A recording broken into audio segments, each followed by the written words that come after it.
Joining us now on the phone is Ghazi Hamad, who's Hamas's spokesperson and member of Hamas's political bureau. He's on the phone from Gaza.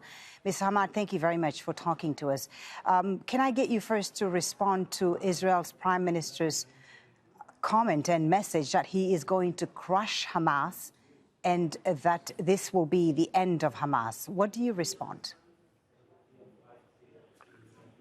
I think it's a big joke. It's not the first time, not the second time, and 100 times that he repeated all the time, since many years, that he wants to crush Hamas and to crush the bone of the Hamas. I think that the problem is not in Hamas. I think there is what's called the Palestinian people, about 14 million people who are fighting for freedom.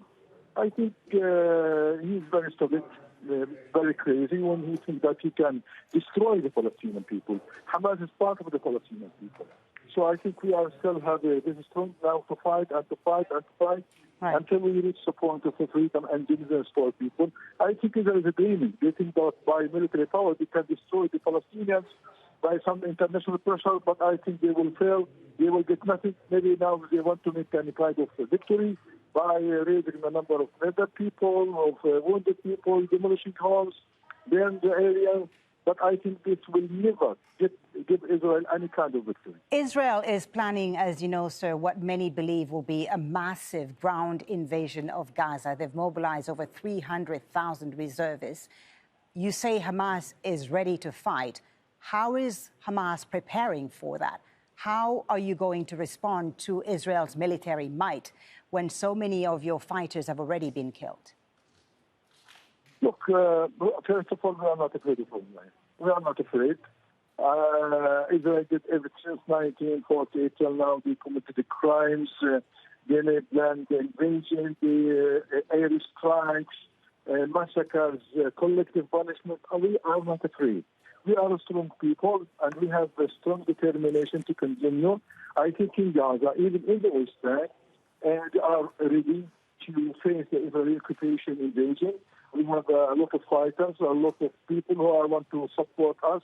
I think even people in the borders in Jordan, in Lebanon, in everywhere, I think they want to come here and to penetrate the borders and to come to fight with us. I think Gaza is not a garden, is not a picnic for Israel. I think it is very costly for them. It will be a biggest price. Are you expecting support from outside? I'm sorry to say that the position of the government is very bad. The international community is very bad. I think they give kind of umbrella and legitimacy for the crimes of Israel. I just hear about statistics, but nothing is done on the ground. But I think that we depend only on the God help us, and second, on our people. I think our people is very strong and that they have the ability and the capacity to support the Palestinian resistance. Look, I think Israel is a very country. You know, since the beginning of this operation, we sent just 400 fighters who succeeded to destroy the image of Israel, the security of Israel, the intelligence of Israel. That is all the time is a superpower. I think that the victory, as I said, the victory of Israel just to raise the number of methods and demolish homes. That's all. But what is the end game for Hamas here? What do you want to see things look like when this is over? We want the world to understand. We want the world to understand that there is occupation. Occupation is a source of all kinds of evils, pain, tragedy, killing, murders, instability. We want to get the attention of the world that these people are living under occupation for a long time. We want to put in. We want to put in for the siege of Gaza for 17 years. We are living like slaves. We want to stop building settlements in the West Bank, storming the Al-Aqsa Mosque, killing the people there. We want the world to understand it's the longest, the brutal occupation in the world. Why don't now encourage community all of them to support Ukraine financially, military, politically against Russia? Certainly, the Palestinians alone for 70 years. Certainly, Mr. Ghazi Hamad, this has put the spotlight once again on the occupation, the Israeli occupation, and the suffering of Palestinians in Gaza and the occupied territories. But it has, however, also put the spotlight on Hamas and what some would describe as Hamas brutal tactics. We've seen Israeli citizens killed. Hamas has taken a number of hostages. Can you tell me about these hostages? How many does Hamas have? How are they being treated? Because Israel has accused Hamas of brutally killing hostages. There have been some reports of Hamas killing babies and so on. Just tell us to give us one picture, as the Prime Minister Netanyahu said, give us one picture that Hamas killed the civilians, Hamas killed the children, Hamas killed women, killed hostages. So Hamas did not kill any civilians? No, we don't kill civilians. We don't kill civilians. Now the prisoner and the hostages in Gaza, they are fully protected. We give them full dignity, full food, everything, and for protection. It is part of our ethics and our Islam. It is not like the occupation who are torturing our people in the prison for many years. So who are the hostages then? So who are the hostages that Hamas is holding captive right now, and will you release them? Under what circumstances? Now, I don't have a specific number and statistics about the hostages, but now we as Hamas, we have taken a decision not to talk about the hostages or a swab or anything unless this daily death in Gaza is stopped.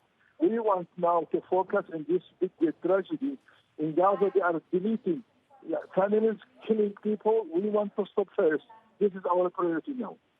And second is to allow for a humanitarian corridor and passage to Gaza, because now everything is cut here, water, electricity, services, everything. Hospitals are paralyzed.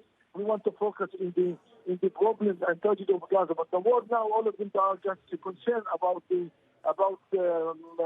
small numbers of hostages, and they want to protect them, but they forget about 2.5 million people under targeting now.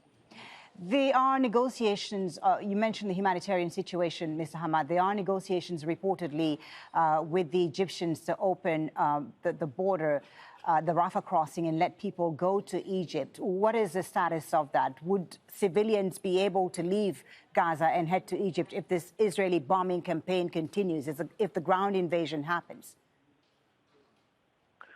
I think we still have contact with the Egyptians, with the Qatari, with the United Nations representatives yesterday and every day, and I think they promised us they are working together in order to impose more pressure in the Israeli side now to open a corridor to Gaza. But I think nothing is done on the ground. I hope that international community open his eyes for the situation in Gaza. Okay.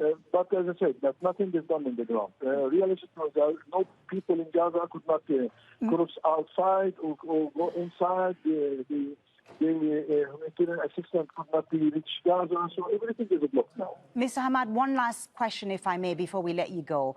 What would it take to agree to a truce right now? As you've said, it's the people of Gaza who are suffering, the civilian populations who are under constant bombardment, who have little food left, no water, no electricity.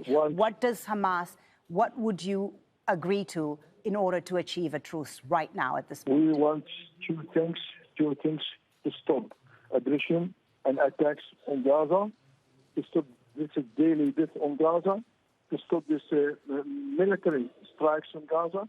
Second point now to open this corridor to Gaza for people in Gaza to receive the humanitarian aid. This is the most important two things now. Mr. Ghazi Hamad, thank you for taking the time to talk to us. Ghazi Hamad is the spokesman for Hamas, joining us there on the line from Gaza.